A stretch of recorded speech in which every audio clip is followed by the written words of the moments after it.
kami dari kelompok Sistem Pernafasan pada Manusia dengan dosen pengampu Ibu Apoteker Yona Haryanti Putri, S.Farm M.Farm. Dengan anggota kelompok kami yaitu yang pertama ada Bunga Alfirza dengan MPM 57, Suci Irawan dengan MPM 02, Nabila Palevi dengan MPM 14, Rido Maulana Rizky dengan MPM 24, Olivia Gitasari dengan MPM 46, Anggun Sekar Bidari dengan MPM 56, dan Rista Jitalia dengan MPM 78. Nah, materi pertama akan dijelaskan oleh Mbak Bunga. Nah, seperti kita ketahui bahwasanya hidung itu merupakan salah satu organ yang membantu dalam sistem pernapasan. Oleh karena itu, hidung dapat membantu kita membedakan bau harum ataupun bau tidak sedap yang posisinya sangat berdekatan dengan kita. Nah, untuk hari ini kita akan membahas atau kita akan belajar tentang organ-organ yang membantu kita bernapas dan bagaimana sih kita bisa bernafas. Apa itu sistem pernapasan? Seperti kita ketahui bahwasanya sistem pernapasan adalah serangkaian proses dan organ yang memungkinkan manusia untuk menghirup oksigen dan mengeluarkan karbon dioksida. Nah, proses ini sangat penting bagi kelangsungan hidup karena oksigen diperlukan untuk metabolisme sel, sedangkan karbon dioksida adalah produk sampingan yang harus dikeluarkan dari tubuh.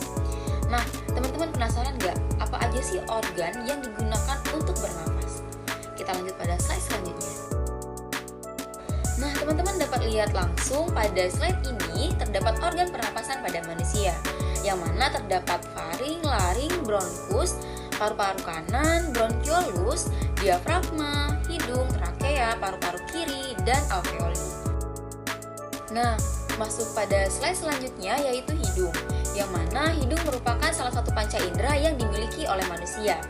Hidung dapat juga disebut sebagai indera penciuman atau indera pembau. Nah, hidung ini memiliki fungsi sebagai pemberi rasa pada makanan. Berdasarkan hasil penelitian menyatakan bahwa hidung manusia ini memiliki kemampuan untuk mendeteksi aroma atau bau karena adanya getaran kuantum. Sebelumnya, perkenalkan nama saya Anggun Sekar Bidari dengan NPM I1G 024056. Sini saya akan menjelaskan mengenai faring, laring, dan trakea.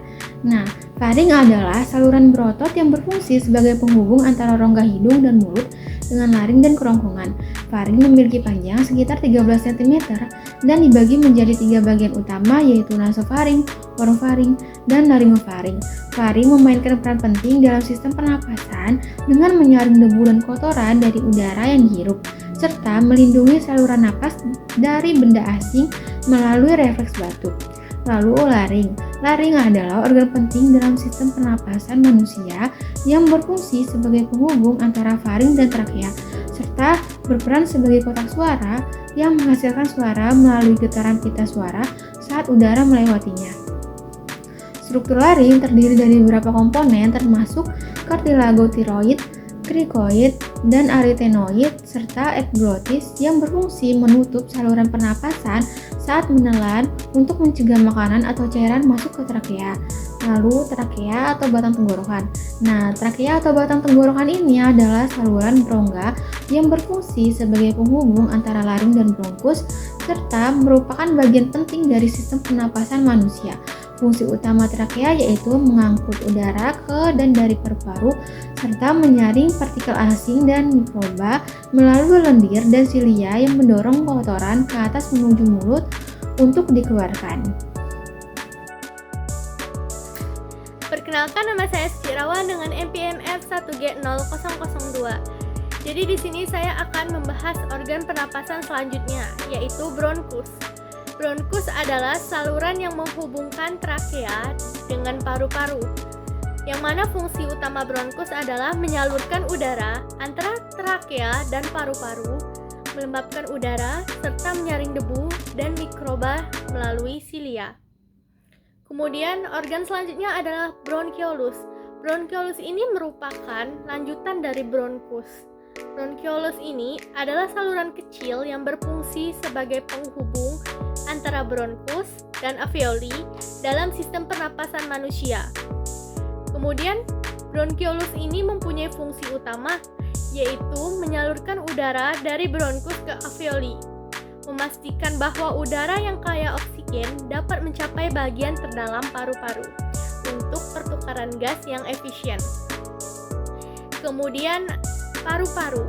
Paru-paru merupakan organ vital dalam sistem pernapasan yang memiliki fungsi untuk pertukaran gas antara oksigen dan karbon dioksida.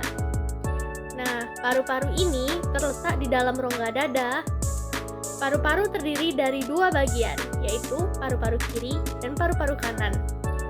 Paru-paru kanan memiliki 3 lobus, yaitu lobus atas, tengah, dan bawah. Sedangkan paru-paru kiri hanya memiliki 2 lobus, lobus atas dan lobus bawah. Nama saya Rista Jitalia dengan NPM F1G0240078. Di sini saya akan menjelaskan alveoli. Alveolus atau lebih dikenal dengan istilah alveoli adalah kantung udara kecil yang terletak di ujung saluran pernapasan dalam paru-paru dan berfungsi sebagai lokasi utama untuk pertukaran gas antara oksigen dan karbon dioksida.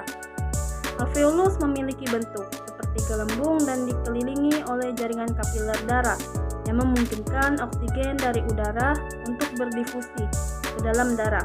Fungsi utama dari alveolus adalah mengambil oksigen yang dihirup dan melepaskan karbon dioksida. Selanjutnya, saya akan menjelaskan tentang diafragma. Diafragma adalah otot berbentuk kubah yang terletak di antara rongga dada dan rongga perut, memisahkan organ-organ vital di kedua rongga tersebut. Fungsi utama diafragma dalam sistem pernapasan adalah sebagai otot inspirasi primer. Yang terakhir, saya akan menjelaskan cara kerja diafragma.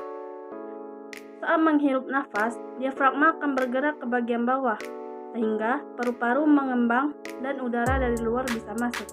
Dan saat mengembuskan nafas, diafragma akan melengkung dan bergerak ke bagian atas sehingga udara di dalam paru-paru keluar.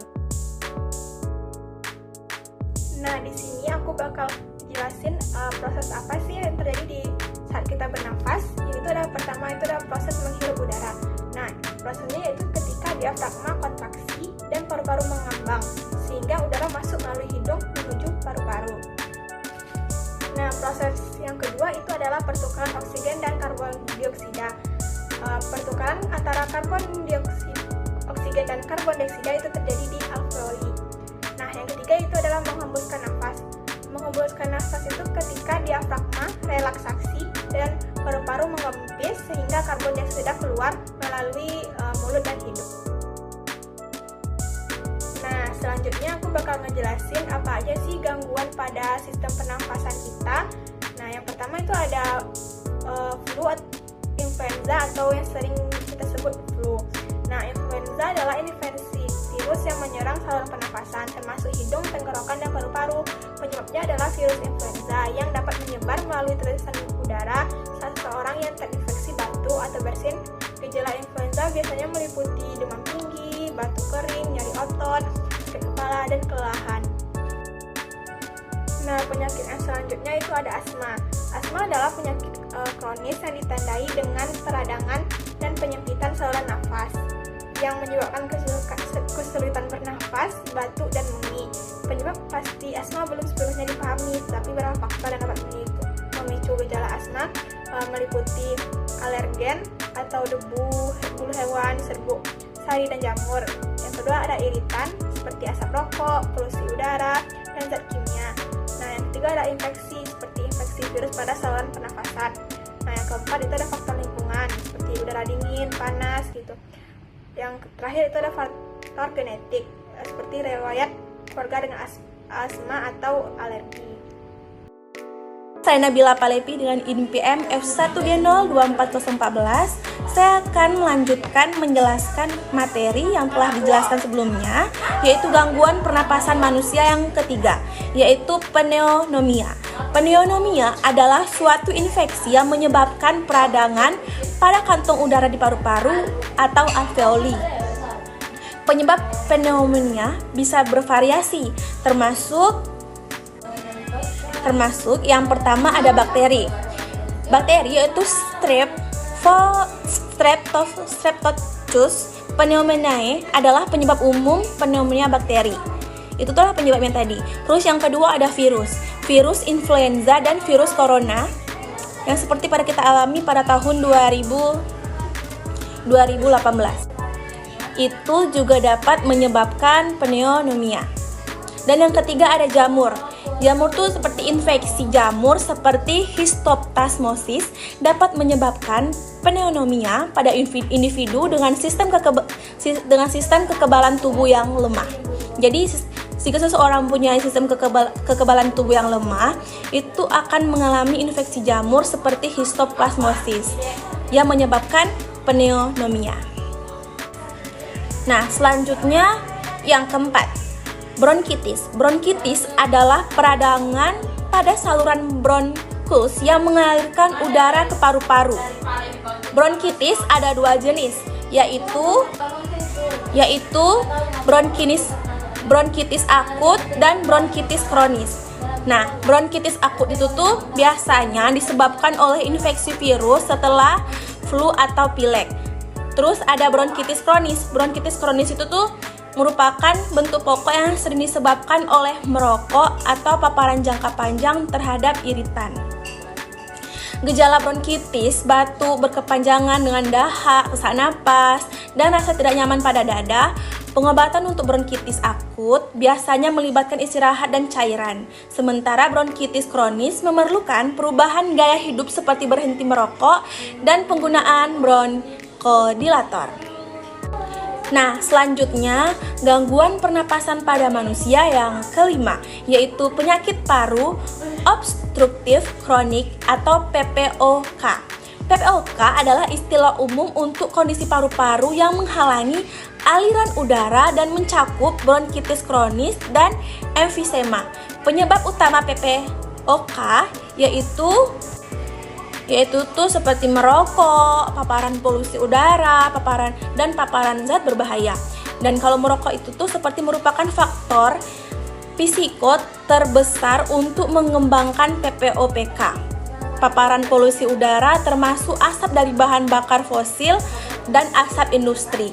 Terus dari paparan zat berbahaya tadi seperti debu industri atau bahan kimia. Gejala PPOPK yaitu seperti sesak napas, batuk kronis, dan produksi dahak berlebih. Pengobatan PPOK berfokus pada pengelolaan gejala melalui penggunaan inhaler, rehabilitas paru-paru, dan dalam beberapa kasus dan oksigen tambahan. Oke teman-teman, jadi di sini aku bakal ngejelasin tentang apnea tidur, yaitu salah satu gangguan pernapasan pada manusia yang disebut dengan apnea tidur. Nah teman-teman, apnea tidur ini terjadi apabila saat tidur di mana penderitanya mengalami mati napas sementara. Nah, pada yang ini biasanya terjadi karena adanya obesitas yang terdapat di dalam manusia. Anatomisnya yaitu struktur wajah atau tenggorokan yang abnormal. Gejalanya seperti ngorok keras, henti napas saat tidur. Nah, jadi teman-teman, obesitas ini merupakan salah satu penyebab daripada apnea tidur. Nah, selanjutnya gangguan pencernaan manusia selanjutnya yaitu rintis alergi. Rintis alergi adalah reaksi alergi terhadap alergen seperti serbuk, sari, debu, atau bulu hewan. Nah teman-teman, jadi rintis alergi ini bisa kita katakan sebagai alergi karena serbuk bunga nih biasanya nih teman-teman. Seperti alergi kepada lingkungan, alergi kepada hal-hal yang berbentuk-bentuk serbuk nih teman-teman. Nah, salah satu cara kita untuk menghindari daripada penyakit-penyakit yang dijelaskan oleh teman-teman kita tadi itu ada beberapa poin. Yaitu yang pertama dengan cara berhenti merokok atau hindari asap rokok. Nah, jadi apabila ada teman-teman nih yang masih ngerokok atau yang masih menghisap pot, vape, mari kita hindari agar gangguan pada sistem pernapasan kita tidak ada atau sistem pernapasan kita ini baik-baik saja. Nah, yaitu dengan rutin berolahraga. Salah satu cara daripada rutin berolahraga itu agar menghindari daripada apnea tidur nih tadi teman-teman. Karena dengan rutin berolahraga, maka kita akan terhindar dari yang namanya obesitas. Nah, yang ketiga, mengonsumsi makanan bergizi. Seperti yang kita ketahui, makanan yang tidak sehat dapat menyebabkan obesitas dan menyebabkan apnea apnea tidur seperti yang disebut tadi. Nah, yang keempat, menghindari papasan polusi udara. Dengan cara menghindari papasan polusi udara nih, banyak nih teman-teman. Apa mungkin kita bisa memakai dengan cara memakai masker? Apa kita di jalan kita memakai helm? Nah, dengan cara seperti itu kita bisa menghindari gangguan-gangguan pada sistem pernapasan. Seperti contohnya yang saya sebutkan tadi, atau dengan teman-teman saya yang dijelaskan sebelumnya. Selanjutnya, latihan pernapasan. Mungkin teman-teman gimana bilangnya, latihan pernapasan ini sangat penting nih, karena nafas kita ini juga perlu dilatih supaya makin bersih, makin bagus untuk setiap harinya. Nah, teman-teman, kesimpulan dari yang kami sampaikan selama ini, tetap jaga kesehatan, karena gangguan sistem pernapasan itu dapat terjadi bagi setiap orang. Sementara kesimpulan melalui materinya adalah sistem pernapasan manusia adalah organ yang tetap untuk menghirup oksigen dan mengeluarkan karbon dioksida, memainkan peran vital dalam proses respirasi, terdiri dari sistem pernapasan atas yang mencakup bidang, sinus, faring, dan laring, serta sistem pernapasan bawah yang meliputi trankea, bronkus, bronkiolus, alveolus. Nah, sekarang teman-teman udah pada tahu kan apa aja tuh organ-organ pada sistem pernapasan pada manusia dan penyakit-penyakit yang bisa menyerang organ sistem pernapasan kita, dan juga ada cara pencegahannya.